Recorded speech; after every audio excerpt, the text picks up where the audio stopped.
There comes a moment when the whispers of the universe grow louder, a moment when you feel a stirring deep within your soul, a knowing that cannot be ignored. It is the call to step into the vast mystery of your true self, a journey that requires no permission, no external guidance, only your unwavering commitment to evolve. This is the sacred path of self-initiation, where you become both the seeker and the guide, forging a connection with the infinite wisdom that resides within you. The ancient wisdom keepers have always known that initiation is not merely a ritual, but a process of inner transformation. While many traditions offered elaborate ceremonies, the true essence of initiation has always been about awakening the dormant power within, aligning yourself with the divine forces that shape existence. Self-initiation is an act of courage, a declaration to the cosmos that you are ready to shed the old, embrace the unknown, and step fully into your spiritual sovereignty. But how do you know when the time is right? Let us explore the first step on this sacred path, the inner calling. The inner calling is a voice that speaks not with words, but with a deep sense of urgency, a pull that comes from beyond the confines of your mind. It is the sensation that there is more to life than what you have been told, a feeling that stirs within you like an ancient memory awakening. This calling often arises during moments of stillness, when the noise of the world fades and the truth of your being begins to surface. You may experience it as a longing, a yearning to connect with something greater than yourself. Or perhaps it manifests as a restlessness, a dissatisfaction with the mundane routines of life. Whatever form it takes, the inner calling is a sacred invitation to step into your power, to reclaim the forgotten parts of yourself, and to embark on the path of transformation. To answer this call is to honor your soul's deepest desire, to remember who you are and why you are here. It does not require approval from others, for the journey is yours alone. It begins the moment you say yes, the moment you commit to the path, no matter how uncertain or daunting it may seem. And here lies a secret. Throughout history, most initiation rituals have been intentionally designed to mimic the process of death and rebirth.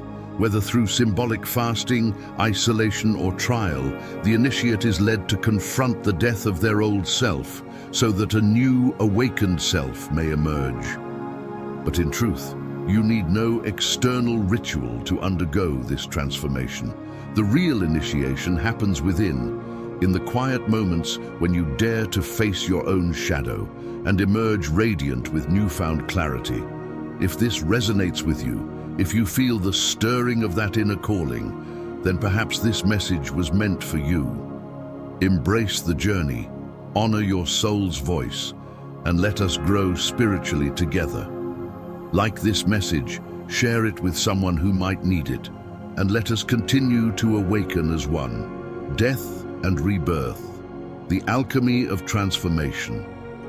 Every initiation, whether self-guided or ceremonial, requires a passage through the veil of death and into the light of rebirth. This is not the death of the body, but the dissolution of the old self, the ego, the attachments, the illusions that no longer serve your highest path. It is a symbolic death, but one that feels no less profound. To embrace this step is to surrender all that you think you are, so that you may become what you are destined to be. This process is universal, woven into the spiritual traditions of both East and West, though each illuminates it through its own lens of wisdom. From the Eastern perspective, death and rebirth are seen as part of the eternal cycle of samsara, the wheel of life, death, and reincarnation. To step off this wheel, one must let go of attachments to worldly desires and the illusion of separateness. The teachings of the Buddha remind us that the ego clings to identity, creating suffering, but through surrender and mindfulness, the self is transcended, allowing the birth of liberation. In the Western esoteric tradition, this same principle appears as the alchemical process of transmutation. The death is symbolized by the nigredo stage, the blackening or breaking down of the material self. It is the purging fire that reduces all to ash, clearing the way for the albedo or purification, where the light of spirit begins to shine through.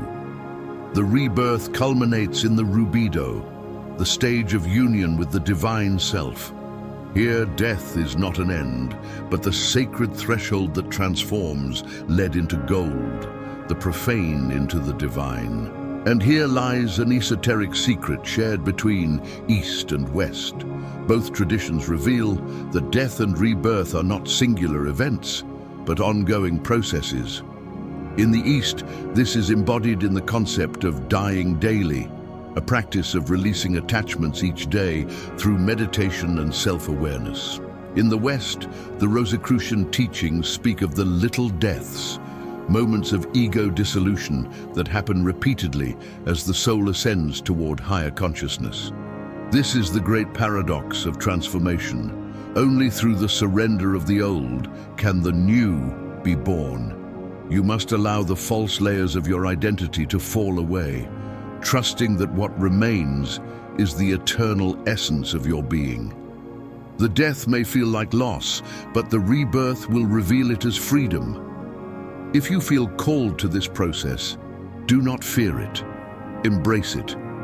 Trust that each layer you shed brings you closer to your divine truth. Like this message, share it with a fellow seeker, and let us grow spiritually together as we walk the path of transformation. Mystical depth of death and rebirth. To journey through death and rebirth is to step into the sacred mysteries of existence. It is a path veiled in paradox, where what seems like an ending is but the beginning of something far greater. The ancient mystics often spoke of this process not as mere symbolism, but as a sacred alchemy, a metaphysical transformation of the soul. Consider the myth of Inanna, the Sumerian goddess who descended into the underworld. Stripped of her garments and her power at each of the 7 gates, she was laid bare, exposed to the depths of her being. In the underworld, she faced her own shadow, her own death. But it was through this descent that she was reborn, emerging with a newfound strength and sovereignty. This myth serves as a mirror for us, reminding us that to ascend, we must first descend. To reclaim our power, we must first relinquish what binds us to the old. But the process is not meant to be faced without guidance, even if the guidance comes from within. In many mystical traditions, death and rebirth are accompanied by spiritual guardians or archetypal energies.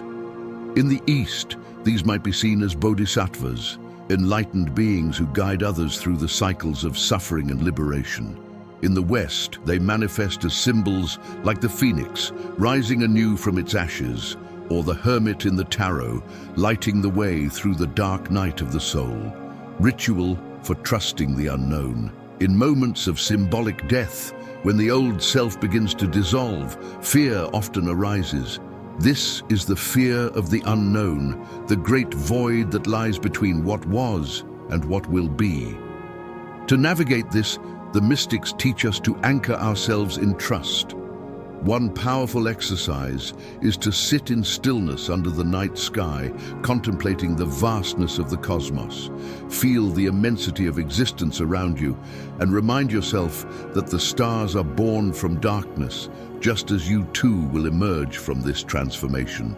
Speak aloud your intention to release what no longer serves you and offer it to the universe.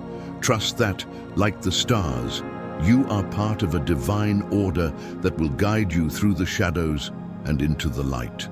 The courage to surrender. Surrendering to the process of death and rebirth requires immense courage, a willingness to let go of the known and step into the mystery.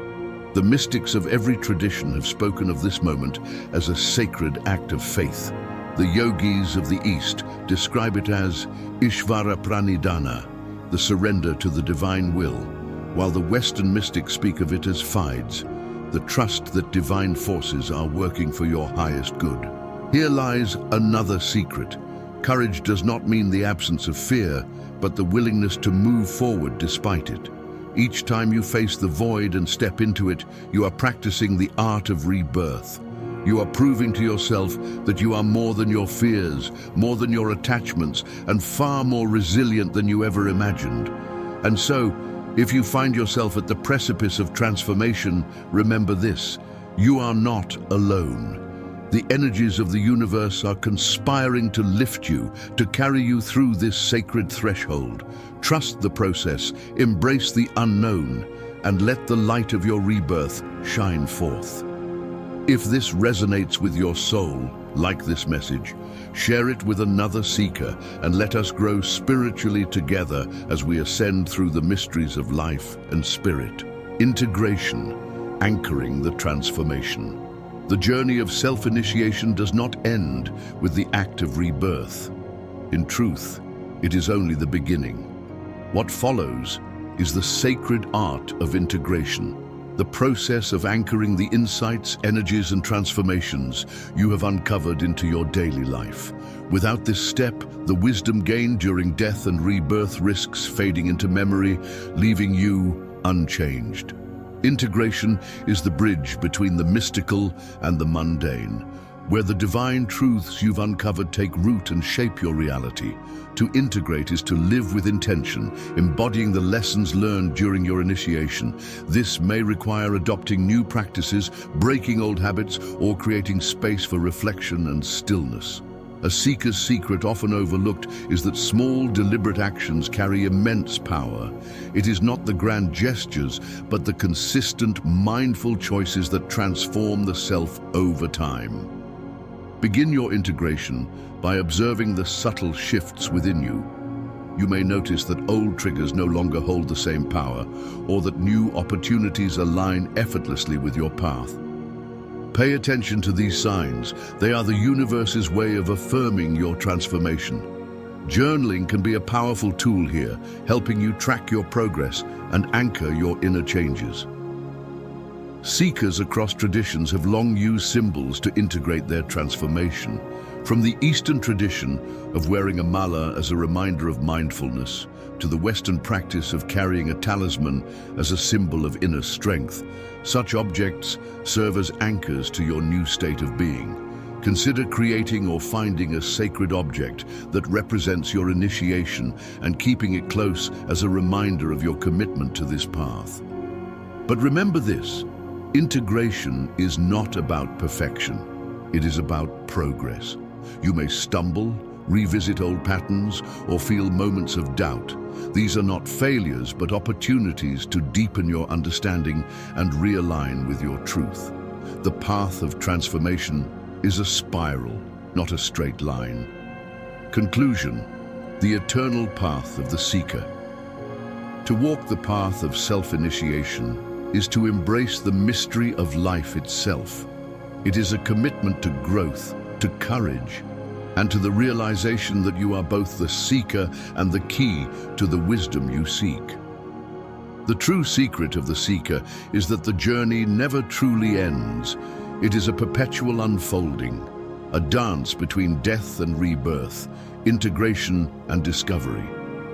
As you continue on this path, know that each step you take sends ripples into the collective consciousness.